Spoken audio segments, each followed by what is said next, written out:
Hello and welcome to Behind the DM Screen, where I give DMs my experiences and choices from over 19 years of DMing.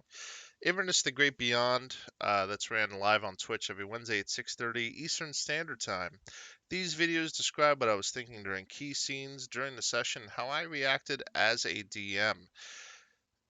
Keep in mind that for this specific session, it may be a little sensitive to some viewers. There's players being killed, and I did make some mistakes. Even as a longtime DM, it's pretty interesting. So we're going to start at 2 minutes and 30 seconds. One of my players asks about the thing that he does with experimental items. So I allow a player to create experimentations that are like or somewhat like items that he has studied. They take an entire week and play off some of the Tasha books in the sense of the word. Sometimes they can be joke items that have some interesting uses, and sometimes they can be really, really powerful, but with tremendous downsides. One of Tignum's items allows you to automatically crit all the time, but you also get crit yourself. Things like that. I do this because the player really wanted the character to be able to be kind of a mad scientist, and I thought it was an easy way to keep him in check to invent the items myself for him. He does usually give me a message or two regarding what he's hoping for, and I usually make something that can be balanced, but still useful for what he's looking for himself. So then we're going to shift over uh, to 21 minutes. So they start to talk, and they they talk about how they notice that all the players are surprised they're not able to. All the NPCs that are in the camp aren't able to talk about the seven sins, and they start they explain that it's part of Mahadi's infernal contract that he's unable to go ahead and talk about it. After this, the pawnbroker gives them a task, tells them that they can earn 10 soul coins that they need to take care of whatever may be where they go by pressing hard on a pearl, and it will take them there. Mahadi comes later, tells them that they need to prepare to be strong for when they arrive to the lair of hell, that they need to arrive in order to remove Thorka's curse. The players are still trying to wonder why Asmodeus and Mahadi are still perfectly fine with slaying the seven sins. It's kind of like this weird, strange, unanswered question. Players haven't really inquired about it yet. Almost like they're a little too afraid to even ask about it, especially due to the circumstances, because they're trying to be as nice as possible. And even at 55, they ask Mahadi if a sin is there, but he kind of avoids the question. He really doesn't want to even talk about it. A great scene over at 1-8. The players suddenly realize what they got themselves into when they get shifted over to this map.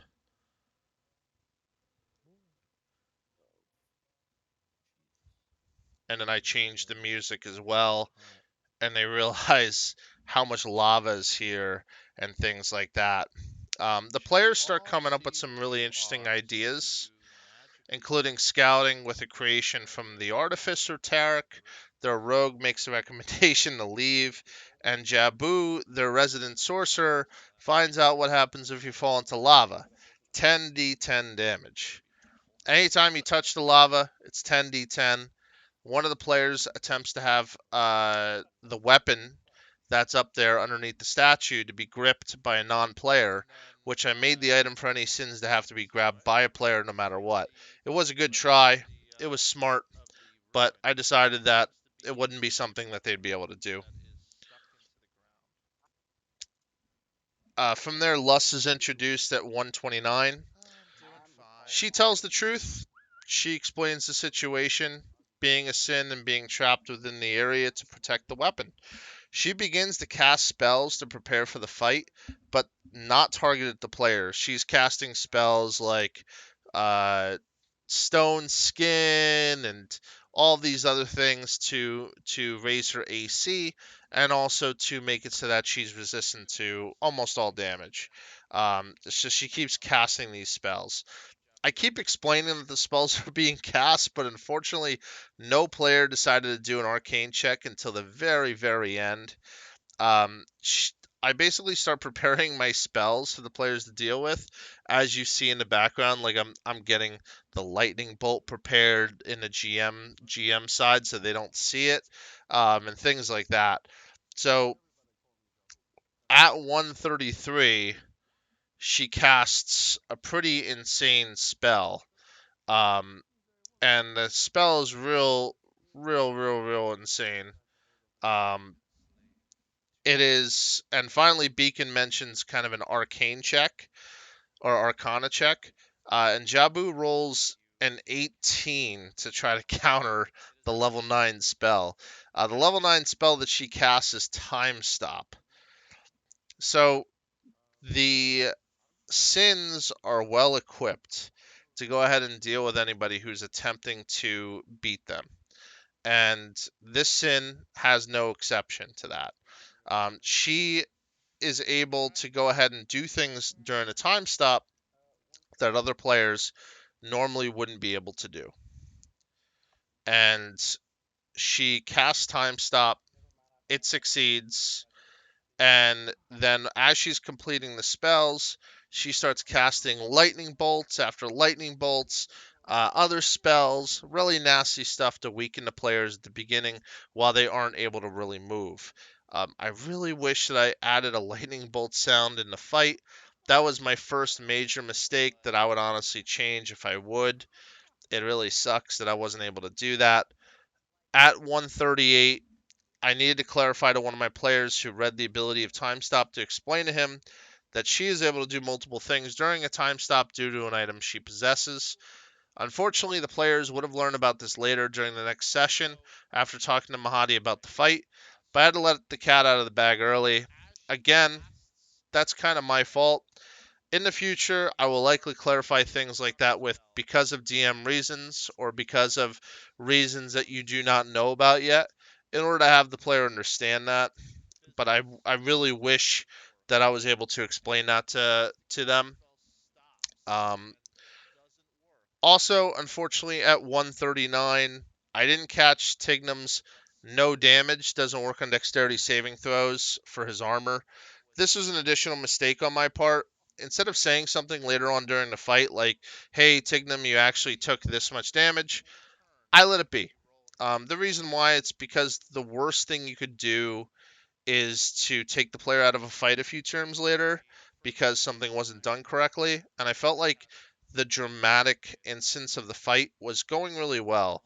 So the mistakes that I made were mistakes, but they were mistakes that I just let them go because at the end of the day, it added to the brevity of the fight. At 140.25, I also allowed a player to do a Misty Step as a reaction. I was told later that players cannot do that, but again, it was a situation where when a mistake is made, we can't stop the entire game to drastically fix it, especially when it wouldn't affect the game in a piercing way. So it is what it is. Jabu was able to help Beacon get out of the lava because of it, and Lust starts her turns with a globe of invulnerability, and the players start to realize how tough this fight's going to be. This is their first test of true teamwork and capability, giving the players the understanding of what she can do at the beginning with Lightning Bolt, and the players get bombarded with strategic spells and trickery. It's pretty nasty because it's designed that way. If the players are unable to go ahead and do a lot of teamwork involved in it, then the fight's just going to be really devastating. Um, at 215, I make the players think that Lust is running away in a sense from her island she was really safe with, putting out a large cone of cold and making the players think that they could go toe to toe with her. This is her plans because anyone around her will be subjected to her strongest attack, which is technically the environment. Her design is that she's trying to kill people with her environment. The thing that's going to deal the most damage is the lava, and she wants to push them in there as much as she can. So at 229, something really crazy happens, and that's going to be 13 is a miss. I'm gonna scream And out at and 229, she decides to do a thunder wave. And says, "You caused this," And it's and really nasty. slams her hand into the ground.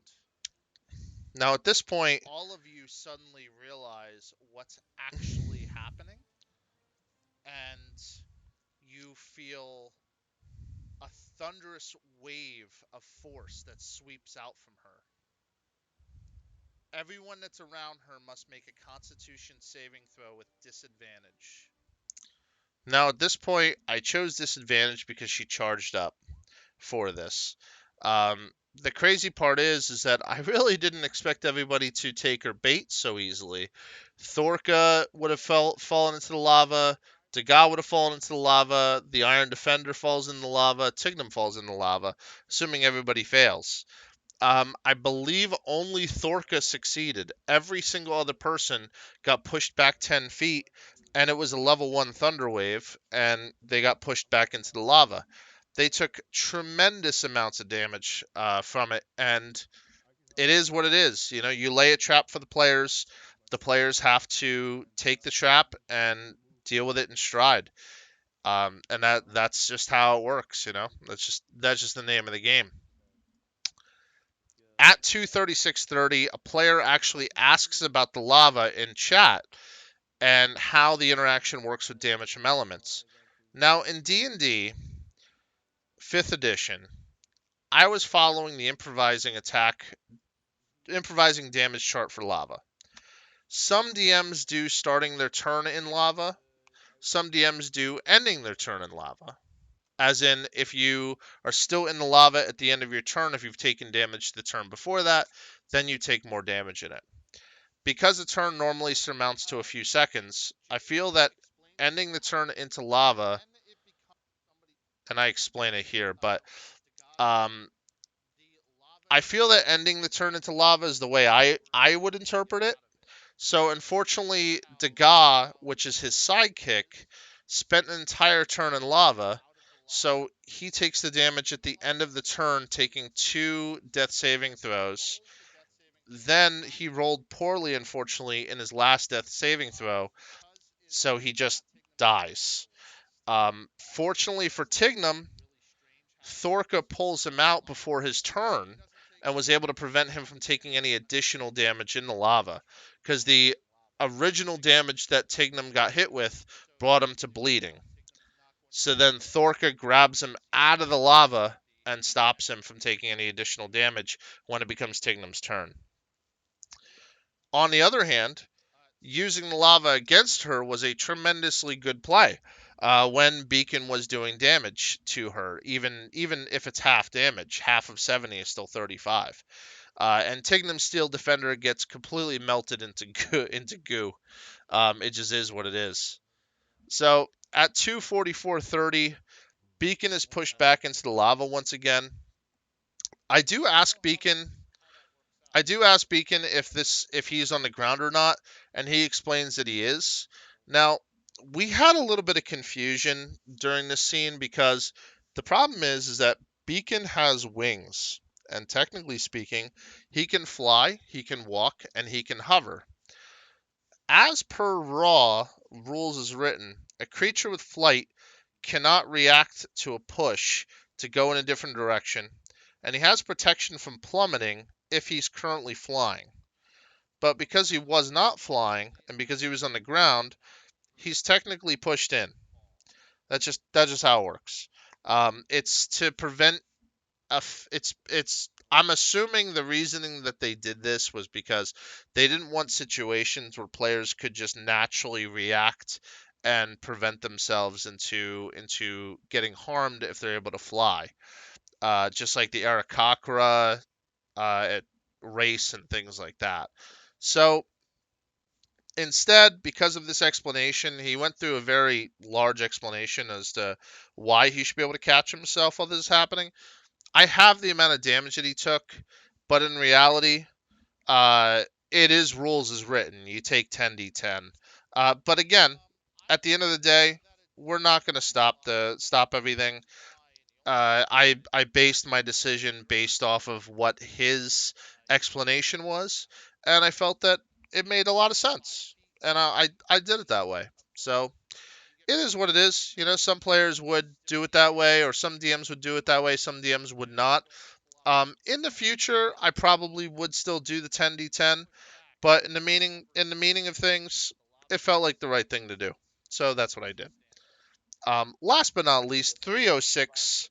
The players now have a decision to make. I fully explained that Degas' body was in lava for a large amount of time. I think it was over like 4 or 5 rounds, and is charred to an absolute crisp. Uh, he's unable to really make the journey back to the Wandering Emporium. The players are able to use Tignum's Resuscitator. It was an item that Tignum created that could revive him. The tool has a 50% success rate, but it could disintegrate his body on a failure. I normally say the body is too destroyed, but Tignum had an item from a long time ago to kind of power up the tool. So I thought that was, again, creative thinking. So I allowed it, you know. Um, the players try it, and the players make the roll. And unfortunately, I go through the entire explanation, and Thorka, not Thorka, Degas is erased from existence. His spirit is still there, but his body is gone. It's a pretty somber moment for the players, with some in between the session talking about how they're going to possibly try to bring him back by making a deal with Mahadi. Others were really surprised that a character died. In these moments of permanent death, I like to look at what makes the game real and what makes the game something that has real decisions that can be made. I think these are the best moments for the players because it reminds them not only of the good experiences that they had with that character, but it sobers them up to the fierce realities and deadliness of the campaign in the world. They go back to town, get a drink. Mahadi reminds them that with one soul, he can bring them back, and tells Beacon that he'll be wandering the second plane of hell forever if he's not brought back. And that's just how it is. So one of the players can give up their soul to get Degas back, or Degas can give up his own soul if Beacon feels that Degas would do that. Basically, the sidekick's decision, if he would give up his own soul to have a body and stay with his allies for whatever period of time necessary. Or there might be some really creative out of the box decision making that they get Degas back. Who knows? It's going to be pretty interesting. So, next week, coming up on Wednesday, we'll see if any of the players decide to give fate a small shove for Degas. Players will be heading to Minoros, the third layer of the Nine Hells, and we will have a task for them to accomplish. Now, what's been interesting is that a lot of the tasks that we've been having for the last couple of sessions have basically been a fight. They power up, they do their role play, and they do a fight. Well, we have something special coming up for our players. So there will be something very interesting that they will have to deal with if they decide to do so. So we'll see what happens. If you haven't already subscribed, please don't hesitate to do so. It helps me immensely. And otherwise, thanks for watching. We'll see you Wednesday at 6:30 p.m. EST at twitch.tv/thetedster. Thank you for hanging out, and thank you for watching.